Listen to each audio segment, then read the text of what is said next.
டேய் என்னடா இது சாமி படம்டா, தெரியுமேடா, அதையாண்டா ரோஸ் பண்ணி வச்சிருக்க? டேய் காளி பக்தர்கள்லாம் பார்த்தா உன்னை காலி பண்ணிடுவாங்கடா.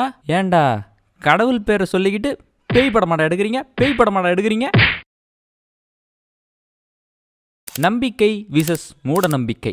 உனக்கு கடவுள் நம்பிக்கை இருக்குதா, இருந்துட்டு போகுது. கடவுளை நம்புறதோ சாமி கும்பிடுறதோ தப்பு கிடையாது. ஆனா அந்த நம்பிக்கை அப்படிங்கிற பேர்ல மூடத்தனமா பண்றதுதான் தப்பு. எந்த சாமியாவது உயிரை பலி கேட்குமா? இந்த ஆடு கோழியெல்லாம் பலி கொடுக்கறது அது நம்ம திங்கிறதுக்கு நம்மளே கிரியேட் பண்ணிக்கிட்டது. ஆனா இவனுங்க ஒரு படி மேலேயே போய் மனுஷ உயிரியே சாமி பலி கேட்குதுன்னு கொண்டு போயிருக்கானுங்க. அதுதான் மூட நம்பிக்கையின் உச்சம். இது மூட நம்பிக்கை. காளியோட கதை இதுதானா அப்படின்னு எனக்கு சத்தியமா தெரியாது. அதே மாதிரி என் ஜென்ரேஷன் பசங்க நிறைய பேருக்கு தெரியுமான்னா அதுவும் தெரியாது. இதுதான்ப்பா காளியோட கதை நமக்கு ஒன்று எடுத்து வச்சிருக்காங்க, அது நல்லா இல்லை. அதனால தான் இந்த வீடியோவில் வந்துருச்சு அந்த படம். நம்ம அதிகமாக பேசாமல் படத்துக்குள்ளே போயிடலாமா?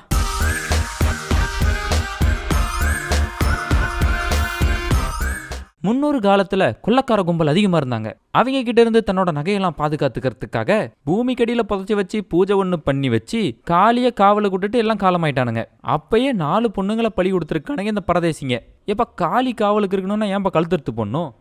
அவனுங்கெல்லாம் மூட நம்பிக்கையில முழுகி கிடக்கிறவனுங்க, பேசாம வா.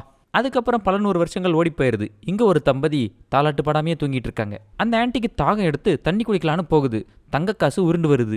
எங்கிருந்தா இந்த காசு வருதுன்னு பார்த்தா தங்கத்தெல்லாம் கொட்டி வச்சு காளி ஒண்ணு குத்த வச்சு கக்க பக்கன்னு சிரிச்சிட்டு இருக்கு. விடுக்குன்னு எந்திரிச்சு பார்த்தா இதெல்லாம் கனவு. ஏண்டா கனவா இருந்தாலும் ஒரு நியாயம் வேணாமாடா? அதுக்கப்புறம் ஒரு சாமியாரை கூப்பிட்டு, சாமி எனக்கு இந்த மாதிரி கனவு வருது ஒய் அப்படின்னு கேட்டா, வாஸ்து பூஜை பண்ணணுமா அப்படிங்கிறான். இது பல வருஷமா இருக்கிற வீடு, வாஸ்துக்கு என்ன கேடு?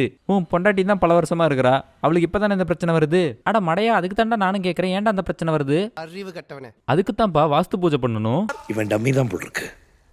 ஏய் அவனை போ சொல்லுங்க. பூஜையை முடிச்சுட்டு இன்னைக்கு அங்கேயே தங்குறேன்னு சொல்லி தங்கிட்டான். அவன் மேல காலி ஏறி உக்காந்து கக்க பக்கன்னு சிரிக்குது.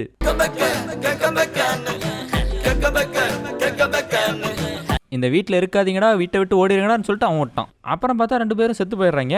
கட் பண்ணா நம்ம ஹீரோ, அவன் இவங்கள விட பெரிய இருக்கேன். அவன் உன்னை விட பெரிய சைக்கோடா. ஒருத்தர் நின்றுக்கிட்டு உங்களுக்கெல்லாம் பேய் மேல நம்பிக்கை இருக்கான்னு கேட்கறான். எல்லாரும் எந்திரிச்சு நிக்கிறாங்க, ஹீரோ மட்டும் எந்திரிச்சு நிக்கல.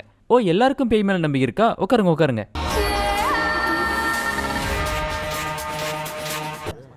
என்ன வணக்கம் மட்டும் தனியா பேர்டு போடணுமா? உக்காரு. ஐயோ இல்லைங்க, எனக்கு பேய் மேல நம்பிக்கை இல்லைங்க. நம்ம ஹீரோவுக்கு பேய் மேல நம்பிக்கை இல்லை. ஆனா ஹீரோவோட ஹாபியே பேய துளவரது தான். என்னடா சொல்ற? ஆமாண்ணே. அதுக்கு ஒரு கதை வேற சொல்றாரு. ஒரு நாள் நானும் என் ஃப்ரெண்டும் நடுராத்திரி மெய்யழகன் கார்த்தி மாதிரி சைக்கிள் ஓட்டிட்டு வந்துட்டு இருந்தோம். அப்ப என் ஃப்ரெண்டு சைக்கிள் இருந்து சாஞ்சவன் மொத்தமா சாஞ்சிட்டான். என்னடான்னு கேட்டா பேயினாலதான் போயிட்டான்னாங்க. அன்னைக்கு தேட ஆரம்பிச்சா சார் பேய, தேடிக்கினே இருக்கிறேன், கிடைக்கவே மாட்டேங்குது. அட நம்பிக்கை இல்லாத விஷயத்தை ஏன்டா தேடிட்டு இருக்க லூசு? நம்ம ஹீரோ நைட்டு தூங்கும் போது போய் பெட்ல படுத்தா பெட்டோட சேர்ந்து பறப்பாரு. கனவுல யாரோ ஒரு அம்மா ஹீரோ குழந்தையா இருக்கும் போதே கொல்ல வராங்க. விழுக்குன்னு விழிச்சு பார்த்தா விடிஞ்சு போயிருச்சு. அடுத்த நாள் எந்திரிச்சு ஹீரோ கோஸ்ட் வேட்டைக்கு கிளம்புறாரு. அப்போ ஒரு பொண்ணு பேயாட்டமே நடந்து போகுது. காத்துல ஆடுற தாத்தாவோட வேஷ்டியை பார்த்து பேயின்னு பயந்துக்கிறீங்க. பயமா? எனக்கா? ஆமா. யாருன்னு பார்த்தோம் அப்படின்னா ஹீரோயின். இதான் ஹீரோயினா?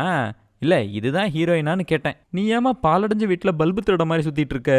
திரும்பிக்கோ, இல்லைன்னா நான் ஸ்ப்ரே அடிச்சு போட்டுடுவேன். ஹீரோவும் அவங்க அம்மாவும் ஒரு சாமியாரை பாக்குறதுக்காக போறாங்க. அங்க பார்த்தா ஹீரோயினும் இருக்கிறாங்க. அது எப்படிடா இன்ட்ரோ முடிகிற வரைக்கும் கண்ணிலேயே பட மாட்டேங்கிறாங்க, இன்ட்ரோ முடிஞ்சதுக்கு அப்புறம் கண்ட இடத்துல பாத்துக்கிறாங்க. இனிமே எல்லாம் அப்படித்தான். அதுல நக்குல் இனிமே அப்படித்தான். ஆமா, நீ எதுக்கு அந்த பாலடைஞ்ச பங்களால சுத்திட்டு இருந்த? நான் ஒரு ஆர்கியாலஜிஸ்ட். அப்படின்னா அதான் ஜாக்கி சான் அட்வென்ச்சர்ல நம்ம ஜாக்கி சான் செய்யற வேலை, உன் சமையல் அறையில் படத்துல நம்ம பிரகாஷ்ராஜ் சார் செய்யற வேலை, அதான் இந்த தொல்பொருள் ஆராய்ச்சியாளர். அப்ப நீயும் புதையல் கண்டுபிடிக்கிறவதானா? என்ன ஒரு மேட்சிங் பாத்தீங்களா? யாரோ ஒருத்தர் செத்து போயிட்டான்னு வாட்ஸ்அப்ல நியூஸை பார்த்துட்டு அவரு புல்லட் எடுத்துக்கிட்டு வெரசா கிளம்புறாரு. ஆட்டத்தை சரியா முடிக்கணும்னா ஓட்டத்தை எப்ப வேகப்படுத்தணும்னு தெரியணும். புல்லட்ல ஹெல்மெட் கூட போடாம பிச்சுக்குன்னு பறக்குறாரு ஸ்பீடா. எதிர்த்தாப்புல ஒரு லாரியை விட்டு காலி பண்ணிடலான்னு காலி பாக்குது. இவனும் போறான், லாரியும் வருது, இவனும் போறான், லாரியும் வருது, இவனும் போறான், லாரியும் வருது. இப்படியே மாறி மாறி மாறி மாறி மாறி அவன் மண்டையை போட்டானா இல்லையா? இல்ல, நாய் தடுத்துருது. அந்த செத்து போனவன் இருக்கான் இல்லையா, அவன் வந்துட்டு இந்த கோஸ்ட் ஹண்டரோட அசிஸ்டன்ட். அவன் எப்படி செத்தான் எங்க செத்தான்னு கேட்டு வராப்ல. அதெல்லாம் உன்கிட்ட சொல்ல முடியாது போடா அப்படின்னு சொல்லி அந்த கோஸ்ட் ஹண்டர் அனுப்பி விட்டுறாரு. இதுக்கெல்லாம் நடுவுல பேச்சுலர் பார்ட்டின்னு சொல்லி ஒரு ஐட்டம் சாங் வேற. நிஜமாவே இது சாமி படம் தானா? ஐயோ மாமா, சாமி படமே இது இல்ல, கில்மா படம். ஐயோ, பார்த்தாயா நாரதா, இந்த மானிடர்கள் நம் பெயரை எதற்கெல்லாம் யூஸ் செய்கிறார்கள்? அப்புறம் அந்த கோஸ்ட் ஹண்டரோட இன்னொரு அசிஸ்டன்ட், அண்ணே வாங்கினே நான் அவங்கள அந்த இடத்துக்கு கூட்டு போறேனே அப்படின்னு சொல்லி கூட்டு போறான். நடுராத்திரி நம்ம ஹீரோவும் அவனோட போறாரு. அப்புறம் நம்ம சாமிஜி ஹீரோயினுக்கு போனை பண்ணி என் வீட்டுக்கு புறப்பட்டு வாமான்னு கூப்பிடுறாரு. டேய், இந்நேரத்துக்கு எதுக்குடா அந்த பிள்ளை வீட்டுக்கு கூப்பிடுற? நம்ம ஹீரோயினா சரி வரேன் அப்படின்னு சொல்லிட்டு போகுது. கூப்பிட்டு வச்சு என்ன பண்ண போறானோ தெரியலையே. நம்ம ஹீரோட அப்பாவுக்கு யாரோ போனை பண்ணி சாரி என் சர்டிபிகேட்டை பாத்தீங்களான்னு கேக்குது. இவர் சர்டிபிகேட்டை தொலைவிட்டு இருக்காரு. ஹீரோயினை கூப்பிட்ட குருஜி நம்ம ஹீரோவோட ஜாதகத்தை படிச்சுட்டு ஹீரோயின் கிட்ட ஒப்பிக்கிறாரு. இந்த ஜாதகக்காரனுக்கு ஒரு பிரச்சனை இருக்கு, அது சாதா பிரச்சனை கிடையாது, சாமி பிரச்சனை. அவனை யாராலையும் காப்பாற்ற முடியாது, அவன் காலி கையால காலியாக போறான். அப்படியே இந்த பக்கம் பூஜையெல்லாம் நடந்துட்டு இருக்குது. அந்த சமயம் நம்ம ஹீரோவோட அம்மாவுக்கு கையில நெருப்பு பற்றும். அப்புறம் நம்ம ஹீரோ பூந்து கிளம்பி வருவாரு. அப்புறம் நியூஸ்ல பார்த்தா பூஜை பண்ணிட்டு இருந்தவனுங்களாம் அங்கேயே செத்து போயிருப்பானுங்க. என்ன நியூஸ் சேனலு இவ்வளோ ஸ்பீடா நியூஸ் போடுற, வலையாலியா நீ? அதுக்கப்புறம் தான் அவர் டேடி சொல்றாரு, நான் உன் டேடியே இல்லப்பா, நீ என் ஃப்ரெண்டோட மாவன் அப்படின்னு. இன்டர்மிஷன் போட இன்னும் கொஞ்சம் டைம் இருக்குங்கிறதுனால இழுக்கிறாங்க. இந்த மேட்டர் எவ்வளோ நேரமா இழுக்கிறாங்க. கடைசியா இன்டர்மிஷனும் போடுறாங்க.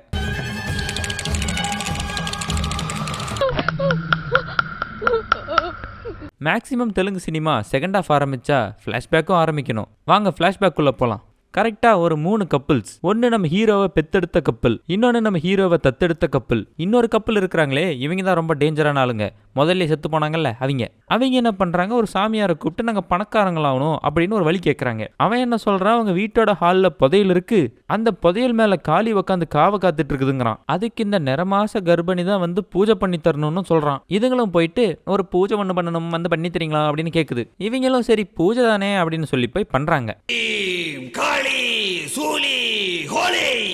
ஹோலியா? அது மார்வாடி பண்டிகை இல்ல? இப்ப கண்ணத்தோரமா உன் கண்ணுக்கு என்ன தெரியுது? அங்க நிறைய தங்கம் தெரியுது சார். போடா அங்க போய் மார்க்க போடுறான்னா இவன் போய் மார்க்க போட்டுட்டு இருக்கிறான். இங்க இந்த அம்மாவுக்கு வலி பிடிச்சிருச்சு. அவங்க புருஷன் கத்துறான் வாங்கடா ஹாஸ்பிட்டலுக்கு கூட்டு போலான்னு எவனுமே கண்டுக்கல. இங்க இருந்து நீ வெளியே போனீனா காலி பண்ணிருவாப்பா, இங்கே வச்சு பிரசவத்தை பாரு. அதனால ஒரு ஆயம்மாவை கூட்டிட்டு வந்து அங்கேயே வச்சு பிரசவத்தையும் பாக்குறாங்க. அதுக்கப்புறம் இந்த அம்மா கிட்ட கேட்கறான், உனக்கு அங்க என்ன தெரியுது? யாரோ ஒரு அம்மா 6 கையோட நிக்குது, உடம்பு முழுக்க நகையை போட்டுட்டு இருக்குது. பார்த்தா ஆக்ரோஷமா நம்ம காளி வந்து நிக்குதான். போடா போயிட்டு காளிக்கு ஒரு எருமாட்டை கூட்டு வந்து பலி கூடுறா அப்படிங்கிறான். காளிக்கு பலி பத்தல. காளியோட கண்ணு புதுசா பிறந்த அந்த குழந்தை கிட்ட போகுது. காளி அந்த குழந்தையை தான் பலி கேட்கறா, கூட்டு வந்து குடுறா பலியாங்கிறானுங்க.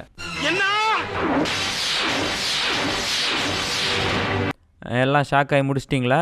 நான் தான் சொன்னல இது மூட நம்பிக்கையின் உச்சம்னு. நம்ம உயிரை கேட்கற கடவுள் நமக்கு மயிரா கூட தேவையில்ல. இதுதான் மூட நம்பிக்கை. போய் அவனும் கூச்சமே இல்லாம குழந்தைய கேட்கறான், கொடுங்க காளி பலி கேட்குது அப்படின்னு. அவனை போடா பீத்தனாய் அப்படின்னு சொல்லி அனுப்பிவிட்டுட்டு இவங்க எப்படியோ தப்பிச்சு ஓடிடுறாங்க. இந்த சாமியார் என்ன பண்றான், இவங்க 2 பேரையும் அறுத்து போட்டு அவனும் அறுத்துக்கிட்டு செத்து போயிடுறான். அன்னையில இருந்து அந்த ஊருக்குள்ள காளியோட ஆட்டம் கதகளி ஆட ஆரம்பிச்சிச்சு. ஊர்ல இருக்கிற எல்லாத்தையும் காளி கொல்லுதான். அது காளியா காஞ்சனாவாடா? எதுக்குடா அப்பாவி மக்கள்லாம் கொண்டுட்டு இருக்குது? ஹீரோவோட அப்பாவையும் அம்மாவையும் காளி கண்ட்ரோல்ல எடுத்து நம்ம ஹீரோவை காளி கொல்ல பாக்குது. அதனால தான்ப்பா உன்ன ஊரை விட்டு இவ்வளவு தூரம் தள்ளி கொண்டு வந்து வச்சிருக்கிறோன்னு ஒரு கதையை சொல்றானுங்க. நம்ம ஹீரோ ஒரு கோஸ்ட் ஹண்டர் இல்லையா? அவங்க அப்பா அம்மாவே பேயா இருக்காங்கன்னு தெரிஞ்சா சும்மா விடுவானா? போய் அவங்க அம்மா அப்பா பேய தொலைவறான். அப்புறம் அவங்க அப்பா அம்மா இருக்கிறதையும் கண்டுபிடிச்சிடறான். இப்போ நம்ம ஹீரோ என்ன பண்ண போறாரு, காளியை நியூட்ரலைஸ் பண்ண போறாரு. அதுக்கான ப்ராஜெக்டை தான் இப்போ பண்ணிட்டு இருக்காரு.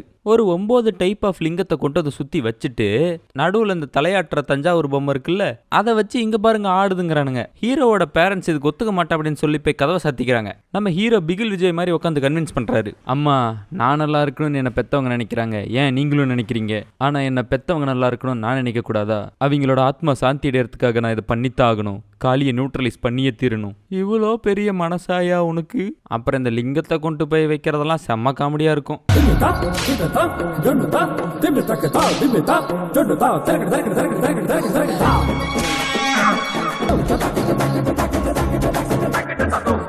அங்க யார் இருக்கா?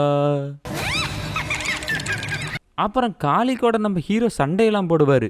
எல்லாத்தையும் முடிச்சு காளியை கட்டுப்படுத்தி கடைசியா சிவபெருமான் வந்து கூட்டு போயிடுறாரு காளியை. சரி அவ்வளோதான் படம் முடிஞ்சிருச்சுன்னு பார்த்தா இன்னொருத்தன் வேற ஒருத்தன் வந்து காளிகிட்ட வந்து சண்டைக்கு வான்னு கூப்பிடுறான். இந்த படத்துல காளியா நடிச்சவங்கள சாரி கெஃபா லிசா அந்த பாட்டில் பார்த்துருக்கிறேன். ஆர் ராஜ்குமார் படத்தோட ஹீரோயினா தான் எனக்கு தெரியும்.